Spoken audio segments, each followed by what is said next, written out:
How do you keep faith in God when humanity has always been sick and seems to only get sicker and sicker as time goes on?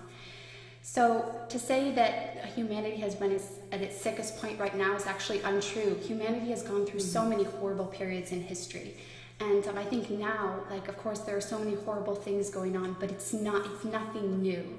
And God created everything that exists, you know, like he even is responsible for our very being. The only thing God did not create is sin. And the world is evil and there is so much suffering because of sin. And until man sins no more, then it won't be like heaven on earth. So in the Garden of Eden, everything was perfect there until Adam and Eve sinned. So that's why there's so much suffering. And heaven is supposed to be the place where everything's perfect. Earth is basically like the trial. It's like the antechamber of life. And it's where you basically earn your eternal reward, you know, or you reject God and don't. Yeah, so if we expect it to be perfectly happy here on earth, then what exactly are we earning? Yeah. And the thing is, sin is a consequence. It's a result, a natural result of God giving us free will. So no one is forcing you to act one way or the other. God basically says, you have free will, you can choose me or you can choose the world. Yeah. And so it's up to us.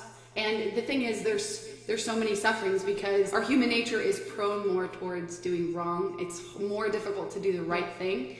And so that's why the world is the way that it is. If you notice, the world is so anti-God right now. They hate God. Of course, there are many Christians still, but these Christians are hated with a hatred that really seems unnatural. Yeah, so ultimately, if we turn our back on God, we can't exactly expect him to be there helping us at every second. If you notice, there are a lot of people who they'll never acknowledge God unless a disaster occurs. Yeah. So something like 9/11, and it's like, where was God? God wasn't there for us. How could you let this happen? And they've never acknowledged God before in their entire lives. Yeah. And it's like, if you ask God, he's gonna be there for you. But you need to actually ask him and actually prove that you love him, not just expect him to fly in and make everything perfect all the time. It's really ridiculous. Yeah. The and demand. To have sort of an ongoing relationship instead of, oh, I need something, now I gotta go pray and hope exactly. God will give it to me. It's just like with anything. Would you have a friend where you just never acknowledge them unless you need something from them?